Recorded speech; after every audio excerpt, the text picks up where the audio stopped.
اللہ اللہ اللہ اللہ اللہ کو صرف عبارت پڑھ کر کے اس کو ہم دہراتے ہیں۔ بات یہ تھی، مصنف رحمہ اللہ نے فرمایا کہ ہمیں چار چیزوں کی معرفت کرنا، چار چیزوں کو جاننا یہ ضروری ہے۔ سب سے پہلی چیز علم کا، اور علم یہ نام ہے اللہ رب العالمین کی معرفت، اللہ کے نبی صلی اللہ علیہ وسلم کو پہچاننے کا، اور اسی طریقے سے دین اسلام کو پہچاننے کا نام علم ہے دلائل کے ذریعے سے۔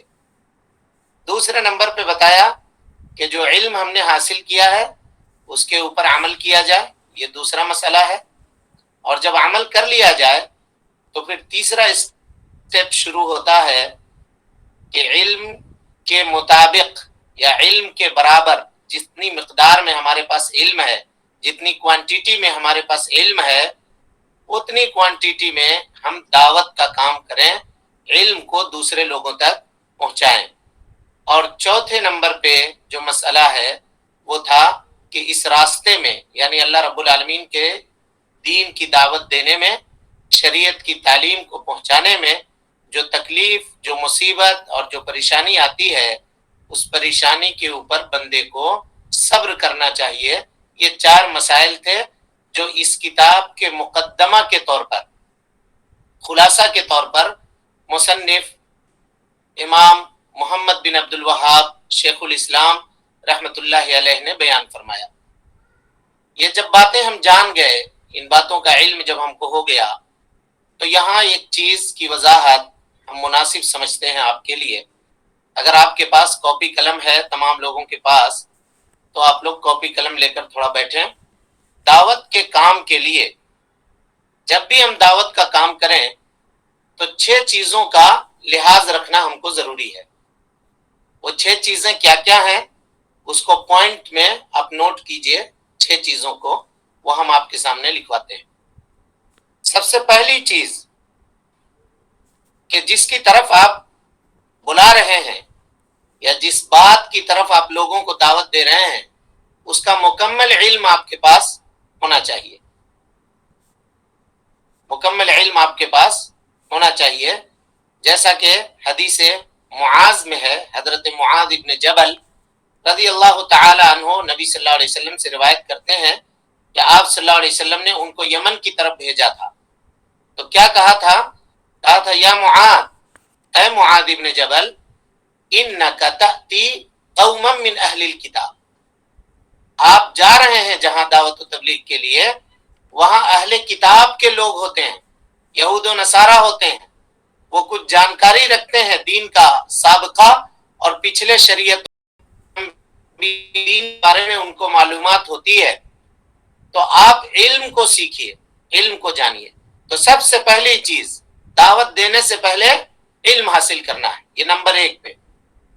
نمبر 2، جس بات کی طرف ہم بلا رہے ہیں اس کے اوپر ہم خود عمل کرنے والے ہوں، ورنہ ہماری دعوت کا اثر نہیں ہوگا، اور اللہ رب العالمین کے نزدیک ثواب کمانے سے زیادہ ہم کو گناہ ملے گا کہ ہم جس بات کے اوپر عمل نہیں کر رہے ہیں اس کی ہم دعوت دے رہے ہیں۔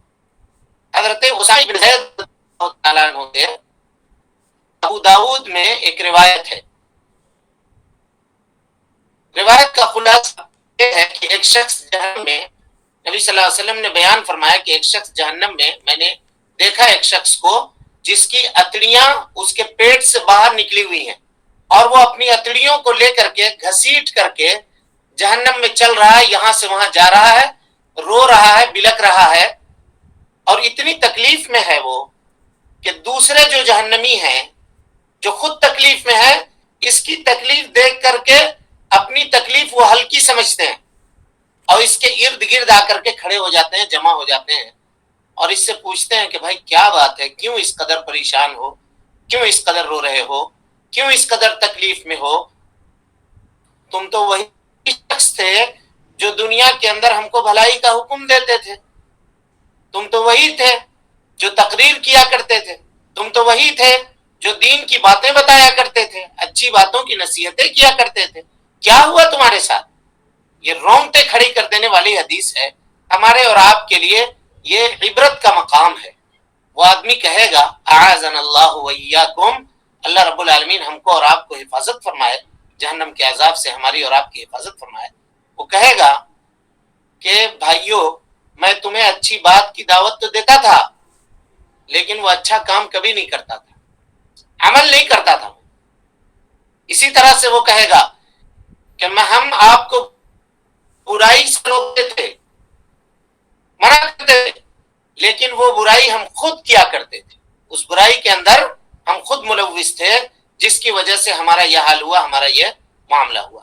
تو خبردار یہ بات جاننی چاہیے، پورے طور پہ اس بات کو آپ سمجھ لیں کہ جس بات کی آپ دعوت دے رہے ہیں ضروری ہے کہ آپ اس کے اوپر عمل کریں، اس کے بعد آپ کسی کو دعوت دیں۔ بغیر عمل کیے ہوئے دعوت دینا یہ انسان کے لیے ثواب کمانے سے زیادہ اس کے لیے وبال جان ہے اور عذاب کا باعث ہوگا۔ اللہ رب العالمین نے کہا یا ایھا الذین آمنو، اے ایمان لانے والو، لم تقولون ما لا تفعلون، وہ بات تم کیوں کہتے ہو کبر مقتا عند اللہ، اللہ رب العالمین کے نزدیک یہ بہت بڑا گناہ ہے، ان تقولوا ما لا تفعلون، کہ تم وہ بات کہو جس کے اوپر تم خود عمل نہ کرتے۔ تو یہ دوسرا پوائنٹ ہوا کہ عمل کرنا۔ تیسری بات یہ ہوئی کہ وہ آدمی جس چیز کی طرف بلا رہا ہے یا دعوت دے رہا ہے، اس کے مدعوین کے تعلق سے، یعنی جن کو وہ بلا رہا ہے، جن افراد کو وہ دعوت دے رہا ہے، ان کے رویے کے مطابق یہ اس آدمی کو نرمی اختیار کرنی چاہیے، کبھی جھڑکنا نہیں چاہیے، ڈانٹنا نہیں چاہیے، اور کبھی اس کو ہیچ نظر سے یا نیچی نظر سے نہیں دیکھنا چاہیے کہ دیکھو اس کو کچھ بھی نہیں آتا ہے، یا کبھی احسان جتلانے والا معاملہ اس کے ساتھ نہیں ہونا چاہیے۔ کیوں؟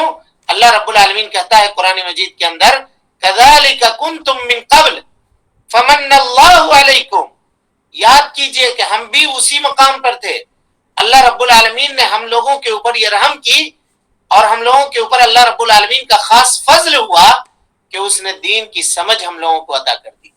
اگر دین کی سمجھ اللہ رب العالمین کی جانب سے نہیں ہوتی تو ہم بھی آج در در کی ٹھوکریں کھا رہے ہوتے، ہر آستانے کے اوپر اپنے سر کو جھکا رہے ہوتے، ہر پتھر کو، ہر شجر کو، ہر درخت کو، ہر سمندر کو، ہر ندی کو اپنا رب مان رہے ہوتے، اس کی عبادت کر رہے ہوتے۔ یہ اللہ رب العالمین کا فضل اور اس کا احسان ہے، اور اس پر ہم بندے اللہ رب العالمین کا جتنا بھی شکریہ ادا کریں، جس قدر بھی شکریہ ادا کریں کم ہے۔ ہم ادا نہیں کر سکتے کہ اللہ رب العالمین نے اسلام کی دعوت یا اسلام کی دولت ہم کو اور آپ کو عطا کر کے کتنا بڑا انعام کیا ہے، کتنا بڑا فضل کیا ہے، اس پر اللہ رب العالمین کا شکریہ ہم کما حق ادا نہیں کر سکتے۔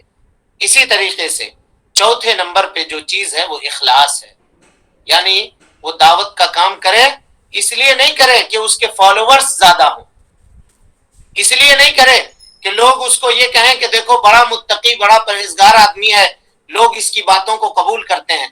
فالوورز کا ہونا یہ دعوت کی کامیابی کی دلیل کبھی بھی نہیں ہے، کسی دور میں نہیں ہے۔ حضرت ابراہیم علیہ السلام سے بہترین دعوت دینے والا کون ہوگا؟ کون ہوگا بہترین دعوت دینے والا؟ حضرت ابراہیم علیہ السلام سے کون ایمان لایا؟ قرآن مجید کہتا ہے فآمن لہ لوط، حضرت ابراہیم کی دعوت پر صرف ایک آدمی حضرت لوط علیہ السلام ایمان لانے والے تھے، صرف ایک آدمی۔ حضرت نوح علیہ السلام نے 950 سال تک دعوت دی، کشتی کے اوپر حضرت نوح علیہ السلام کے ساتھ سوار ہونے والے جو لوگ تھے وہ 83 تھے، مرد اور عورت پورا ملا کر کے 83 لوگ۔ تو آپ کیا کہیے گا کہ حضرت نوح کو دعوت دینا نہیں آتا تھا؟ حضرت نوح کو اللہ رب العالمین کا پیغام لوگوں تک پہنچانے کا طریقہ نہیں معلوم تھا؟ میرے بھائیوں، اللہ کے نبی جناب محمد رسول اللہ صلی اللہ علیہ وسلم کو اللہ رب العالمین نے فرمایا، کہا انک لا تہدی من احببت، اے اللہ کے نبی صلی اللہ علیہ وسلم آپ ہدایت نہیں دے سکتے، آپ جس کو چاہیں گے اس کو آپ ہدایت نہیں دے سکتے، یہ آپ کا کام نہیں ہے آپ ہدایت دیجئے، کہ آپ دعوت کا کام پہنچا دیجئے۔ کس کو ہدایت دینا ہے؟ میں دینا ہے کہ معاملہ اللہ کے حوالے ہے، یہ کام اللہ رب العالمین کا ہے، جس کو چاہے گا وَلَكِنَّ اللَّهَ يَهْدِي مَن يَشَاءُ إِلَىٰ صِرَاطٍ مُسْتَقِيمٍ، اللہ رب العالمین جس کو چاہے گا اس کو صراط مستقیم کی ہدایت دے دے گا. ہم جس کو چاہیں گے نہیں دے سکتے. نبی صلی اللہ علیہ وسلم وما علی الرسول الا البلاغ، نبی کا کام یہ ہے کہ وہ صرف پہنچا دے باتوں کو، اور جو انبیاء کے وارثین ہیں، جو دعوت کے کام کرنے والے ہیں، نبی صلی اللہ علیہ وسلم کو اس میدان میں فالو کرنے والے ہیں یا آپ صلی اللہ علیہ وسلم کے نقش قدم پہ چلنے والے ہیں، ان کا کام بھی یہی ہے کہ وہ دعوت پہنچا دے. اس چکر میں نہیں پڑنا ہے کہ ہمارے فالوورز کتنے ہیں، کتنے لوگ ہمارے باتوں کو مان رہے ہیں، کتنی لوگ ہماری باتوں کو سن رہے ہیں. یہ سب چکر میں پڑنے کی ضرورت نہیں ہے. یہ معاملہ اللہ رب العالمین کا ہے. حدیث قدسی ہے، حدیث ہے، نبی صلی اللہ علیہ وسلم نے فرمایا القلب، آدمی کا دل اللہ رب العالمین کے 2 انگلیوں کے درمیان ہے. اللہ کے 2 انگلیوں کے درمیان ہے. مطلب یہ ہوا کہ اللہ رب العالمین کو انگلی ہے، لیکن کیسا انگلی ہے؟ ہمارے انگلی کی طرح نہیں ہے، مخلوق کے انگلیوں کی طرح نہیں ہے. کس طرح سے اللہ کی انگلی ہے اس کی کیفیت وہ اللہ رب العالمین ہی جانتا ہے. اس سلسلے میں ایک بات ہے، کہا کہ اللہ رب العالمین کے صفات اور اس کا معنی ہمیں معلوم ہے، لیکن اس کی کیفیت جو ہے، کیسا ہے وہ، یہ ہمیں معلوم نہیں ہے. اور اس سلسلے میں کسی کو سوال بھی نہیں کرنا چاہیے. اس سلسلے میں سوال کرنا بھی بدعت ہے. امام مالک رحمۃ اللہ علیہ کا قول ہے، ایک شخص نے آ کر کے پوچھا کہ اللہ تعالیٰ عرش کے اوپر مستوی ہے، کیسے مستوی ہے، کس طرح سے بیٹھا ہوا ہے، کھڑا ہے کہ بیٹھا ہوا ہے کہ سویا ہوا ہے، پوچھا، اس نے سوال کیا. امام مالک رحمۃ اللہ علیہ نے جواب دیا، کہا کہ الاستواء معلوم، اللہ عرش پر مستوی ہے یہ تو معلوم ہے، والکیف مجہول، لیکن اس کی کیفیت کیا ہے، اس کا وہ کیسے بیٹھا ہوا ہے یا کس طرح سے مستوی ہے عرش کے اوپر، یہ ہمیں پتہ نہیں ہے، وہ ہم کو پتہ نہیں ہے. اور اس سلسلے میں والسؤال عنہ بدعہ، اور اس سلسلے میں پوچھنا، سوال کرنا یہ بدعت ہے. لہذا آدمی کو اس طرح کی سوالات سے بچنا چاہیے. میرے بھائیوں، چوتھی بات جو ہوئی وہ اخلاص ہوئی. 5ویں نمبر پہ صبر کرنا. الصبر علی اذی، جو مصیبت اور پریشانی بندے کو لاحق ہو رہی ہے دعوت کے میدان میں، اس کے اوپر صبر کرنا چاہیے. کل میں نے اس کے اوپر تفصیل سے گفتگو آپ کے سامنے کی تھی اور بتایا تھا کہ صبر کیسے اللہ کے نبی صلی اللہ علیہ وسلم نے کیا ہے اور کس طرح سے صبر کرنا ہے. اور چھٹی بات اور آخری بات یعنی دعوت کے تعلق سے وہ یہ ہے کہ معرفہ، اس بات کی معرفت حاصل کرنا کہ آپ جس کو دعوت دے رہے ہیں اس کی ایبیلٹی کتنی ہے، جس کو دعوت دے رہے ہیں وہ کس اسٹینڈرڈ کا آدمی ہے، اس کو اس کے اسٹینڈرڈ سے ٹریٹ کرنا، اس کے مستوی کے حساب سے اس کو علم دینا، یہ ضروری ہے. اب کوئی آدمی جائے 2 کلاس کے اسٹینڈرڈ 2 کے بچوں کے ساتھ سامنے بیٹھ جائے اور اسٹینڈرڈ 2 کے بچوں کو کہے کہ تم میٹرک کا یا 10th کلاس کا تم میتھ حل کرو اور بورڈ پہ ان کو بیٹھا کر کے پڑھانا شروع کرے، تو وہ بچے جانیں گے، سمجھیں گے؟ ہاں، فائدہ ہوگا اس کا؟ آواز جا رہی ہے میری؟ نہیں ہوگا، نہیں ہوگا فائدہ، اس کا کوئی بھی فائدہ نہیں ہوگا. لہذا جو لوگ جس طرح کے لوگ ہیں، ہم کو اسی طرح کا اسلوب، اسی طرح کا طریقہ، اسی طرح کی مثالیں ویسی بنا کر کے لوگوں کے سامنے اللہ رب العالمین کے دین کی دعوت پیش کرنی ہے. اب اس کے بعد آئیے، ہم نے کل یہ بتایا تھا کہ ہم صبر کے کچھ اقسام آپ کے سامنے بیان کریں گے. جو آخری پوائنٹ تھا کہ اللہ رب العالمین کے راستے میں دعوت دینے میں بندے کو جو مصیبت آئے اس میں وہ صبر کرے. تو صبر کی بیسیکلی 3 قسم ہے اور صبر کی فضیلت بہت زیادہ ہے. اس سلسلے میں بھی ایک آدھ حدیث لے لیجئے یا ایک آدھ باتیں لے لیجئے. علامہ ابن تیمیہ رحمۃ اللہ علیہ کہتے ہیں کہ تقریباً 99 جگہ پر قرآن مجید میں صبر کا ذکر آیا ہے. کتنے جگہ پر؟